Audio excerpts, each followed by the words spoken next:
Howdy, and welcome to LeeReads, where I talk about the books I've been reading and enjoying lately. October was simultaneously a very long month that went by very quickly. You may have noticed I didn't post a video over the last couple of weekends, and that's because on the last day of September, we learned that one of our dogs was really ill, and throughout October, we were dealing with taking care of her and also saying goodbye. So videos just didn't happen. But what did happen was I read a lot. So we have a lot to talk about today in this wrap up. I hope you love fantasy because that's primarily what we're going to be talking about. The first book I finished this month was The Bone Shard Daughter by Andrea Stewart. I did a weekend reading vlog for that one where I go more in detail about the plot and the characters in a spoiler-free fashion. But ultimately, this is an adult fantasy that follows two main characters. One of them is the daughter of the emperor who is struggling with recovering from memory loss as she's trying to learn the bone shard magic that her father uses to protect his people from this enemy. The other main character is a man who was turned into a smuggler throughout his quest to find his wife who was kidnapped 5 years ago. He becomes kind of an unwilling folk hero of the people who are not satisfied with the emperor's rule. The courses of the two characters collide. I found that it was a very enjoyable read with a very unique and creepy magic system and a compelling plot, and I recommend it. I was gifted the arc of the second book in that series called The Bone Shard Emperor, so I read that book this month also.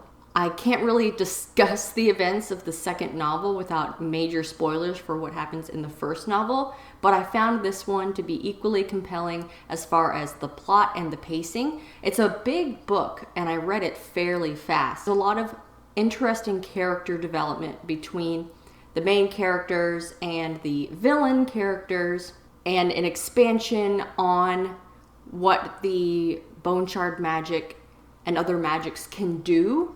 And it's a very solid book too, very enjoyable. I think it comes out in November, and if you've read The Bone Shard Daughter, I really recommend picking up The Bone Shard Emperor. I may as well mention another arc that I read this month, which was also gifted to me by NetGalley, which is Jade Legacy, the third book in the Greenbone saga by Fonda Lee. In an interview, I've heard the author say that the nugget of inspiration for this series was built out of her love for kung fu stories and anime, but also she really loves the gangster, multifamily epic stories, kind of like The Godfather. So she merged those together and created this world where powerful clans control the distribution and the ability to wear jade. Jade provides enhanced abilities for these people in fighting and perception. It's basically like the magic of this world, and certain people are born with the inherent ability to be able to wield jade without any negative effects. But other people are not born with this innate ability. However, there's new drugs on the market that allow these people to be able to wear jade without dying. It's set up as a multi-generational crime gangster drama, essentially, within these clans and their relationship with their primary rival clan.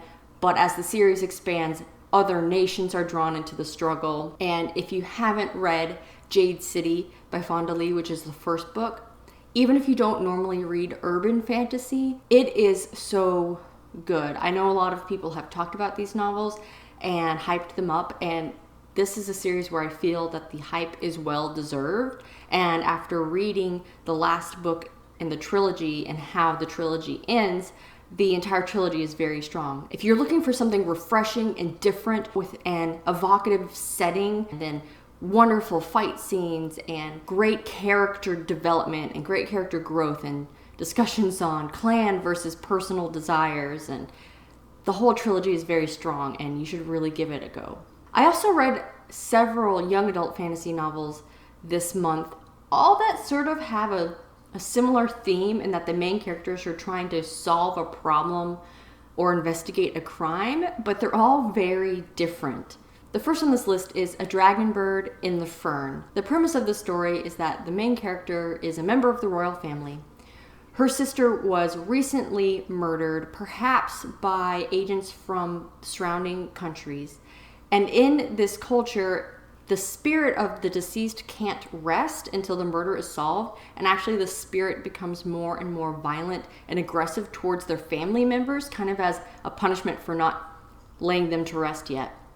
So our main character's primary motivation is to figure out who murdered her sister and why, what political reason. Because her sister was engaged to be married to the king of a neighboring country. In the course of this investigation, our main character agrees to wed the king of this other country in her sister's place, to travel and live there and hopefully be able to follow more clues to solve the murder. A complicating factor in this, though, is that our main character doesn't speak or read the language of this country where she's going to live.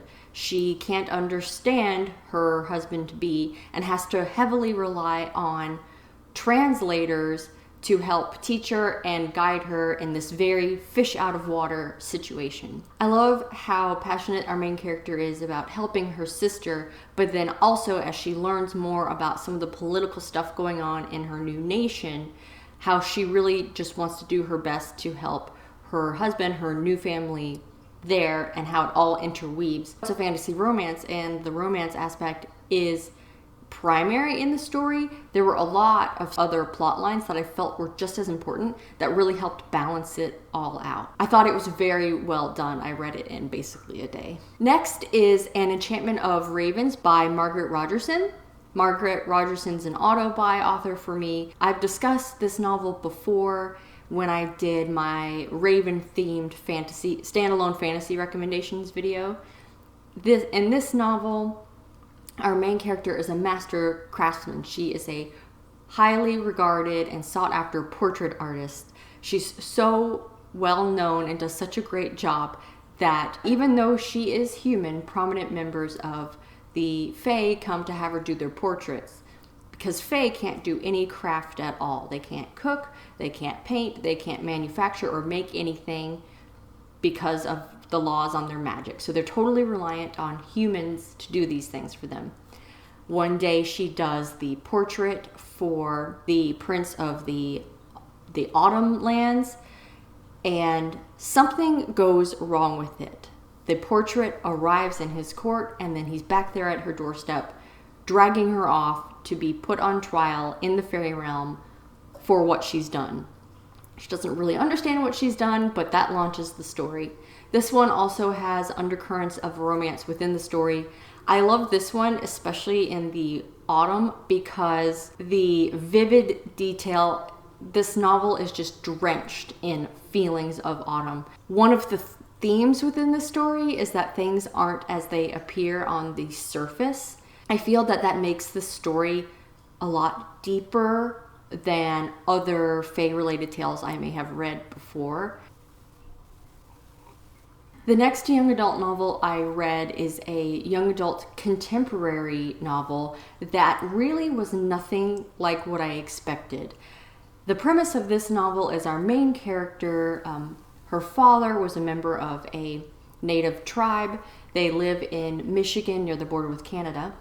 And her mother was not a member of this tribe, and our main character feels kind of like she doesn't necessarily belong either place. She really wants to be part of this tribe, but because her father's not on her birth certificate, she's not officially accepted into it. And yet there are prejudices against those people in the community outside the tribal lands. As the story opens, the main character is getting ready to start college, still trying to decide, is she going to go away? Is she going to stay home?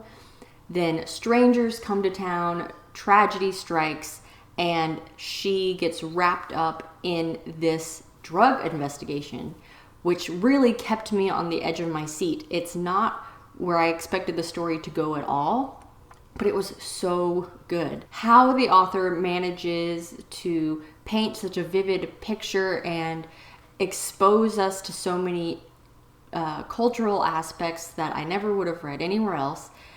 You really feel the authenticity of it, and back it with this drug plot when knowing that alcohol and drugs are issues on reservations across the nation just made it a very compelling story to read. Definitely a page turner, definitely hard in some places to read, but one I highly recommend.